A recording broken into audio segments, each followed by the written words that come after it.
Hey everybody, welcome back to Armatis Reviews. In today's video, we are going to be talking about the GSG FireFly 22 LR pistol.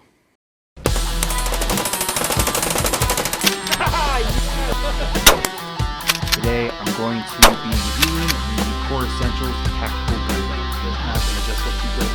This can raise up or come down. Okay, so first things first. Drop the mag, empty, safety's on, decocker, we're good to go. And another thing is, in full disclosure, I paid for this handgun.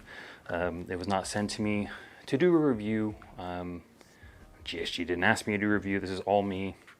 I paid full retail price for this at the time, which was like, I've had it for a while now. I think I paid like 180. 170, something like that. Now, right now with the pandemic, they're like 270 or something like that. But I actually used to own a GSG FireFly when they were branded as the SIG Mosquito, and it was awful. I feel like it's stovepiped at least once or twice a mag, which are 10-round magazines, by the way. It just was not very reliable at all. Tried all kinds of different things, couldn't get it to run reliably. Supposedly they run really well if you run like CCI mini mags, I think, but that's not really cheap 22, and the main reason you get 22, at least for plinking, is you want it cheap. You know, unless you're doing something like competition or whatever, you typically want cheap 22. So I eventually got rid of that Mosquito and said I'd never buy another one. Well, years down the road, GSG decides to just have their own branded pistol. I believe SIG didn't want to do it anymore, probably because of all the reliability issues, and GSG said, we'll make it better and we'll brand it ourselves and then make them, and then I believe American Tactical imports them. So I heard that. A lot of people said they come with two different springs now, which I do have a spring in here, and then there is one right here as well. And they said they had springs and they were kind of changed to make them feed more reliably with cheaper ammo, you know, stuff that's not like super hyper velocity kind of deal, right? So I took a risk and picked one up for under $200 to test it out. And like I said, I've had this probably at least a year now, maybe longer, and wanted to try it out. My buddy said that he'd sold a bunch of them and people were just loving them. They were super reliable. They were just perfect now from GSG. So with my experience, first of all, I primarily shoot most of my guns suppressed, which typically means that there's more back pressure, which means there should be more pressure to cycle the action, kicking it back and all that stuff. I still have had many stoppages with this. Many failure to feeds, many stovepipes. I honestly have had quite a few issues with this still, to where I'm not super happy with it. I've tried shooting it unsuppressed, I've shot it suppressed, I've tried all kinds of different ammo at all kinds of different velocities. Just never really got performance that I was super happy with. So I've been giving it a try here and there. You know, 22 is dirty, especially when you shoot suppressed. So I'd clean it, and I'd clean it super well. It still just didn't want to function right. So it didn't really seem to matter if it was dirty or clean, suppressed or unsuppressed. The only thing I really didn't try was CCI mini mags, and that was intentional because I don't care about shooting CCI mini mags for the purpose of what this pistol serves. So as I'm talking, I'll probably put over a lot of different shooting clips of me shooting this and having stoppages, unless I want to make this video 20 minutes long, I can't put them all in. So I've collected video shooting clips of shooting this just in general over many range sessions.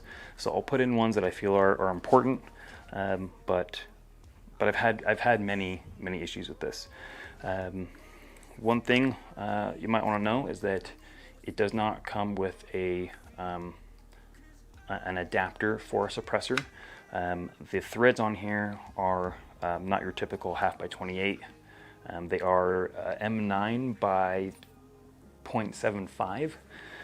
So I did have to buy an adapter for this. I got off eBay from, can't remember the name, something Brothers, I think. Anyway, I'll put it down here in the video, but that's been working great. Haven't had any issues, no baffle strikes, anything like that. Mainly just reliability issues with the pistol itself, which I do not contribute to the suppressor or the use of it, because like I said, I've tried it suppressed and unsuppressed. For those of you who are still watching beyond this point, some notes of this is that it is hammer fired. It does have a decocker, has a manual ambidextrous thumb safety, and then it is double action, single action. So again, let's double check. It's empty. So double action. Oh, I forgot it has a mag safety, so it won't fire unless there's a magazine in. So double action. Okay, and then you have single action. Now, typical double action, single action function. And you're probably not supposed to dry fire this. I don't really care if this thing breaks. I just don't care at this point, honestly. It does have a Picatinny rail on the bottom if you want to put a flashlight on, which I did have one on for a while just for fun. But I think I've now transferred that over to my Taurus TX22, which is a little bit more expensive in normal economic conditions, but far better. Now, on ATI's website, they do state that you should be using cartridges of a minimum velocity of 1,200 feet per second, which I have been doing.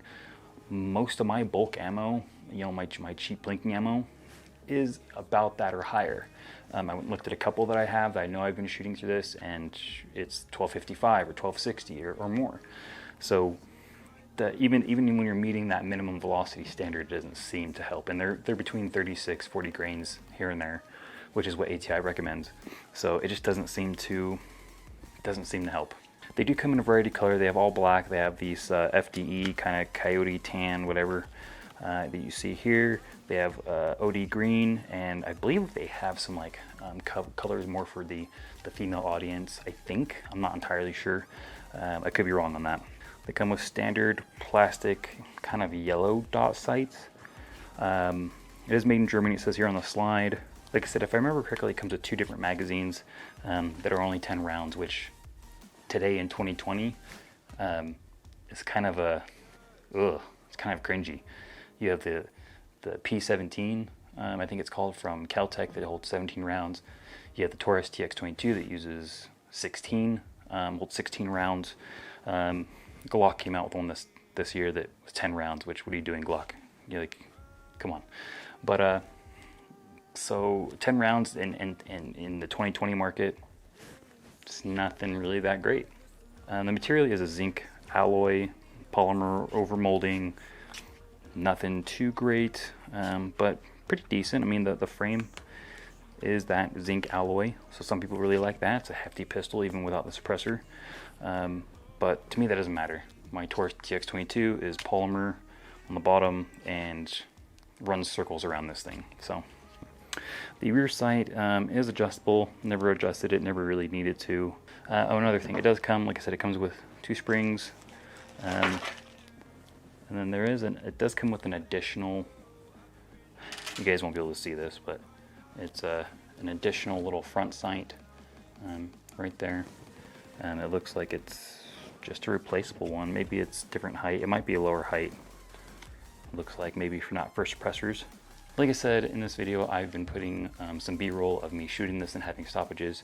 Now keep in mind, it's not like it does this every single shot or anything, but it has enough stoppages, enough malfunctions to not be happy with it.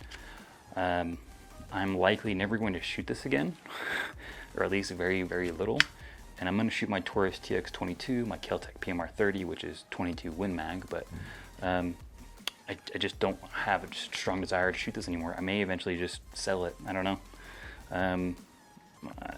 I just don't really see a need to keep it around in my collection, and I'm usually pretty against selling my guns, so I might just hang on to it just for fun. So anyway, that's pretty much it, guys. I'm not even gonna talk about the internals and stuff because I don't think it really matters. So that's it. I hope that was helpful. If you guys found this valuable and you hit the subscribe button, I do appreciate it. I appreciate the likes.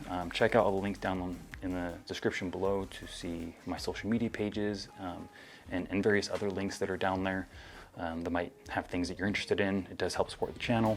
If you have any questions or comments or constructive criticism for videos, please let me know down in the comments below. I do appreciate them. And thanks, guys. Take care.